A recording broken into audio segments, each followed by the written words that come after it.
Hello friends, फिर से हम आपके लिए एक नई वीडियो लेकर आ गए हैं। हमने जो अपनी पहले वीडियो अपलोड की उसमें हमने ये बताया कि जिन कैंडिडेट्स का सिलेक्शन हो गया है उनको फर्दर प्रोसेस क्या करनी है। लेकिन इस वाली वीडियो में हम ये डिस्कस करेंगे फ्रेंड्स कि जो कैंडिडेट्स अपनी वेटिंग का वेट कर रहे हैं या जिनको उम्मीद है TWD से, उनके लिए कितने चांसेस हैं। फ्रेंड, हम इस वीडियो में कंप्लीटली आपका मैटर जो है उसे डिस्कस करेंगे। देखिए फ्रेंड, आप सभी को पता होगा कि जब ये वाला आदेश आया था, जब आपके नियुक्ति आदेश जारी नहीं हुए थे उससे पहले ये वाला आदेश आया था, ठीक है। इसमें आप पढ़ सकते हैं क्या लिखा हुआ था। विषय अंतर्गत प्राथमिक शिक्षक नियोजन 2023 अंतर्गत दिनांक 26/11/2022 को जारी विज्ञापन के क्रम में मेरिट क्रम में प्रवर्गवार चयनित अभ्यर्थियों की सूची पदस्थापना सहित संलग्न की जा रही है।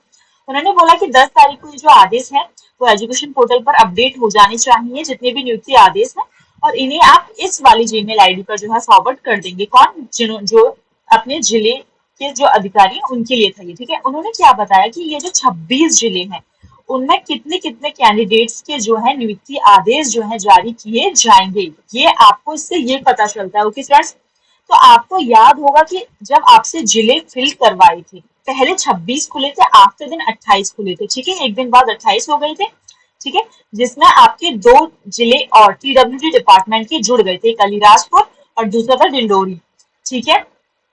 उन दोनों का यानी 26 और 27 और 28वें जिले का यहाँ पर डाटा नहीं है, इसीलिए उन 2 जिले के जो आपके नियुक्ति आदेश है वो जारी नहीं होंगे, शायद इसके बाद जारी होंगे। अगर ये कंप्लीट जारी हो जाए या तो वो तब जारी होंगे, क्योंकि यहाँ पर उसकी इन्फॉर्मेशन आपने देखा नहीं दी हुई है, सिर्फ 26 जिलों की जो इन्फॉर्मेशन है वही दी गई है, ठीक है फ्रेंड्स।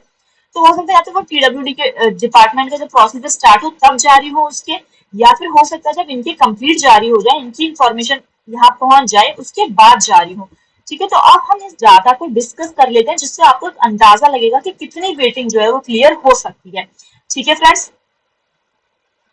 अब मैंने जो तैयार किया है मैं आपको वो दिखाती हूँ। देखिए फ्रेंड्स, ये वही है, सेम अभी जो आदेश दिखाया था। यहाँ जो मैंने नंबर लिखे हुए हैं, ये सॉरी, यहाँ जो मैंने नंबर लिखे हुए हैं और यहाँ जो मैंने नंबर लिखे हुए हैं 50, 300, 240, ये फ्रेंड्स वो है जब आपका जिला अलॉट हुआ था। आपको कुछ दिन पहले लिस्ट आई थी जिसमें आपका जिला अलॉट हुआ था आपको, कि आपको कौन कौन से जिले जो है मिले हैं किस कैंडिडेट को, ठीक है, जिसको हम कह रहे थे कि DPI की कट ऑफ कितनी गई है। तो देखिए फ्रेंड्स, अगर मैं इसको डिस्कस करूं तो अगर मालवा में कितने लोगों का जारी हो रहा है, 49 का है, 50, ठीक है, 50 का हो रहा होगा कंप्लीटली, 49 का हो रहा होगा, लेकिन है 50 थे, 49 का जारी हो रहा है।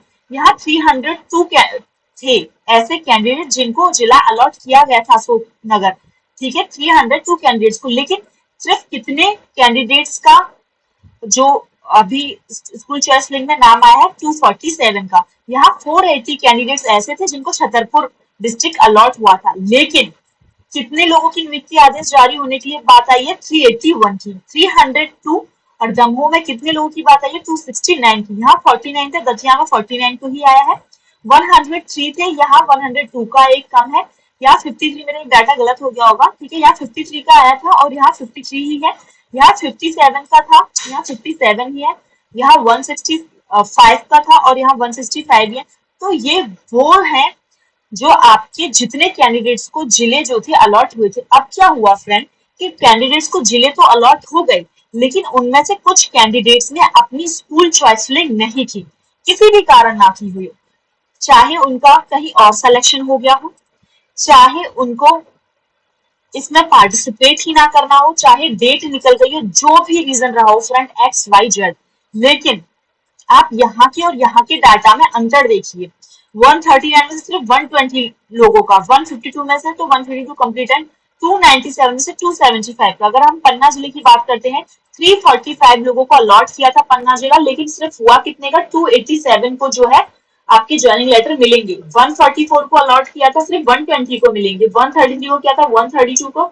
इसको देखिए, आप बड़े बड़े डिस्ट्रिक्ट को देखिए, सागर में 539 कैंडिडेट्स को जिला अलॉट किया था, हुआ कितना, सिर्फ 482 कैंडिडेट्स को जो है आप लोगों को स्कूल चॉइस फिलिंग के लिए, मतलब जिन्होंने स्कूल चॉइस फिलिंग की और जिनको ज्वाइनिंग लेटर मिल रहा है, वो सिर्फ 482 कैंडिडेट्स, और अलॉट कितने को हुआ था जिला, 539 को। तो फ्रेंड, बात ये उठती है कि आखिर इतने लोगों को जिला अलॉट हुआ, इतने लोगों का ही ज्वाइनिंग लेटर क्यों जारी हो रहा है और इससे क्या फायदा हो सकता है उन कैंडिडेट्स को जो वेटिंग लिस्ट में बैठे हुए हैं। तो देखिए, अलीराजपुर में सारे एसटी के कैंडिडेट्स थे और 63 कैंडिडेट्स को जो था ये डिस्ट्रिक्ट अलॉट हुआ था।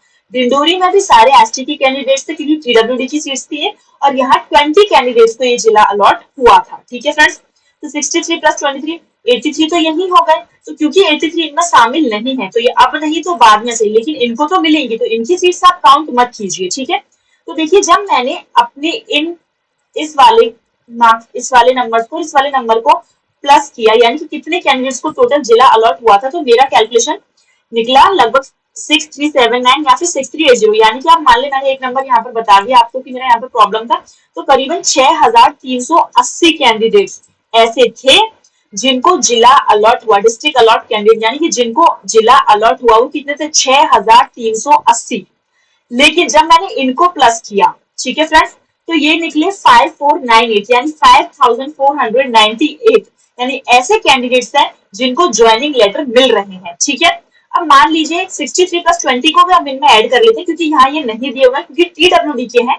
तो मैंने क्या किया 5498 में 83 को ऐड कर लिया तो टोटल बनते हैं 5581 कैंडिडेट्स, क्योंकि अब नहीं तो बाद में चाहे पीडब्ल्यूडी की डिपार्टमेंट की जब काउंसिल होगी तब इनको रिलीज किया जाएगा या फिर ये सारी प्रोसेस रहेगी उसके बाद इनका जिला जो है वो जारी किया जाएगा, लेकिन किया जाएगा क्योंकि इनको जिला अलर्ट हुए तो ये दोनों जिले जो है यहाँ पर मेंशन नहीं किए गए हैं।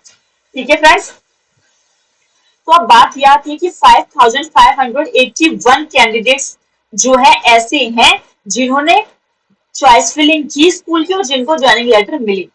तो करीबन अगर हम 6380 में से 5581 को माइनस करते हैं तो 799 कैंडिडेट्स ऐसे हैं फ्रेंड जिन्होंने ज्वाइनिंग लेटर नहीं लिए या जिनको नहीं मिलेंगे। तो मुद्दा ये उठता है कि 799 वैकेंसीज जाएंगी कब।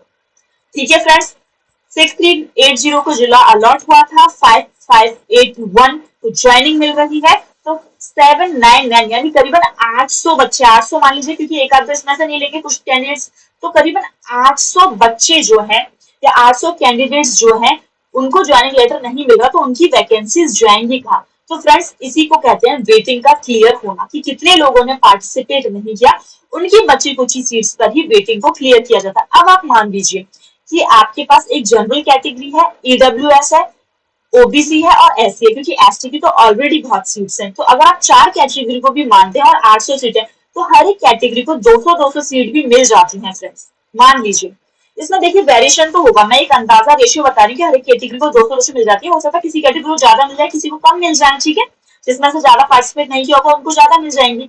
ठीक है, मेल फीमेल का रेशियो डिफरेंट होगा, लेकिन फिलहाल आपको 800 सीट्स मिल रही है। ठीक है, और ऐसे और कितने कैंडिडेट्स होंगे जिन्होंने स्कूल चॉइस फिलिंग कर दिया होगा लेकिन वो ज्वाइन नहीं करे, तो कुछ सीट्स आपको वहां से मिल जाएंगी। दूसरा, आपके पास 670 करीब सीट जो है वो टीडब्ल्यूडी डिपार्टमेंट में है। तो सोचिए फ्रेंड्स 800 यहाँ 600 वहां, ज्यादा भी ना लगाए, 1400-1500 सीट लगा लें। जो पहले सिर्फ 600-700 में सीमित थी वो 1400-1500 सीट हो जाएंगी। तो इतनी ही कैंडिडेट्स लगभग हैं जो कि वेटिंग का या टीडब्ल्यूडी का इंतजार कर रहे हैं। ठीक है फ्रेंड्स, तो आप बिल्कुल निश्चिंत हो जाइए, इससे ज्यादा सटीक अनुमान मैं नहीं लगा सकती। मैं एग्जैक्टली आपको ये भी बता देती कि किन कैंडिडेट्स ने जो है पार्टिसिपेट नहीं किया, पर प्रॉब्लम ये है फ्रेंड्स, देखिए मैं डायरेक्टली आपको बताऊं, जितना मुझे एक्सेल पर काम करना आता है, जितना मुझे कंप्यूटर पर काम करना आता है, जब मैंने आपके नियुक्ति आदेशों को खोला तो वो पेपर पर रिटन है। अगर वो किसी सीट के फॉर्म में रिटन होते, जैसे पहले जो जितनी भी लिस्ट उन्होंने अपलोड किया, अगर वो उस फॉर्म में रिटन होते तो मेरे लिए उन्हें पीडीएफ फॉर्म में कन्वर्ट करना, एक्सेल सीट में कन्वर्ट करना इजी होता और मैं उन्हें मर्ज कर आपको बता देती कि इस कैटेगरी के इस कैंडिडेट ने जो है पार्टिसिपेट नहीं किया। लेकिन फ्रेंड्स क्योंकि वो एक पेज पर गिवन है, आप देखेंगे तो पेज की कटिंग्स जो है उन्होंने वो डाली है नीचे। तो फ्रेंड्स उसको तो अगर हम सर्च भी कर रहे हैं ना तो भी कुछ पता नहीं चल पा रहा है, तो उसको मर्ज करना, उसको पीडीएफ फॉर्म में कन्वर्ट करना थोड़ा सा टिपिकल है। जितना मुझे नॉलेज है कंप्यूटर की या एक्सेल की उस हिसाब से, अगर किसी को ज्यादा नॉलेज हो मुझसे तो आप लोग खुद भी ये डाटा जो है कलेक्ट करके मर्ज कर देख सकते हैं। ठीक है, कि किन किन का नहीं हुआ है। तो करीबन 800 वैकेंसीज हमें यहाँ से मिल जाती है और 600-700 वैकेंसीज वहां पर है, तो 1400-1500 वैकेंसीज जो है एक मोटा मोटा मैं रेशियो लगाऊं तो आप लोगों को वेटिंग क्लियर होने के लिए मिल जाएंगी फ्रेंड। तो आप बिल्कुल ही निश्चिंत हो जाए। कल मैंने अपने कुछ कमेंट्स पढ़े थे, उनमें इस डाटा के भी 2-3 कमेंट्स आए थे और बच्चों के ये कमेंट्स भी थे कैंडिडेट्स के कि मैम हमारा वेटिंग क्लियर होगा कि नहीं होगा, आप बिल्कुल बेफिक्र रहें फ्रेंड्स, बिल्कुल होगा, क्यों नहीं होगा। जब सीट्स बचेंगी तो कहाँ जाएंगी, सवाल तो यही उठता है ना कि सीट्स बचेंगी तो आपको ही मिलेगी। पिछली काउंसलिंग में भी तो यही हुआ था। फर्क कितना था कि इसमें वेटिंग साथ ही साथ लिस्ट जारी कर दी थी, इसमें वेटिंग की लिस्ट साथ में जारी नहीं थी, बाद में जारी कर देंगे। जब डीपीआई का कंप्लीट प्रोग्राम खत्म हो जाएगा तो इससे देखिए और अच्छा है। अगर आपको टीडब्ल्यूडी में सीट लेने का मन नहीं था, आप चाहते थे कि हमें ट्राइबल में सीट ना मिले, डीपीआई में सीट मिल जाए, तो फ्रेंड्स आपको 800 वैकेंसी से डीपीआई में 800 बच्चों का सिलेक्शन हो जाएगा। आप खुद सोचिए तो कितने बच्चे टीडब्ल्यूडी वाले के कैंडिडेट्स के सामने से आ जाएंगे और उनका इजिली उसमें हो जाएगा। ठीक है, अब बात ये बचती है कि उसमें से वो लोग थोड़ा ढंग से चॉइस करें, ऐसा ना करें ऊपर ऊपर का ले लें और नीचे के बेचारे साइंस के कैंडिडेट्स बचे ही ना टीडब्ल्यूडी के लिए, तो फिर उनको लॉस हो जाएगा। तो इतना दिमाग जो है डिपार्टमेंट को मेरे ख्याल से लगाना चाहिए। ठीक है, लेकिन फिर भी आपको कोई फर्दर क्वेरी है फ्रेंड्स तो आप हमारे कमेंट्स बॉक्स में मेंशन कर सकते हैं। हमारा कमेंट बॉक्स हमेशा आपके लिए ओपन रहता है। जिन क्वेरीज के सॉल्यूशंस हमारे पास होते हैं हम उनकी वीडियो जरूर अपलोड करेंगे। ठीक है फ्रेंड्स, हमने फर्दर प्रोसेस जिन कैंडिडेट्स का सिलेक्शन हो गया है उनका जारी कर दिया है हमने अपनी वीडियो में। और अगर आपको डिटेल वीडियो चाहिए तो हमने ऑलरेडी एक वीडियो अपलोड कर रखी है, आप उस वीडियो को भी विजिट कर सकते हैं। ओके फ्रेंड्स, तो अगर आपके पास कोई डाटा हो, कोई इन्फॉर्मेशन हो तो आप हमारे साथ शेयर कर सकते हैं। अगर हमें कहीं से कोई डाटा या इन्फॉर्मेशन मिलेगी तो हम डेफिनेटली आपके साथ शेयर करेंगे। जब तक कि कोई नई अपडेट नहीं आती फ्रेंड्स, तब तक के लिए शुक्रिया।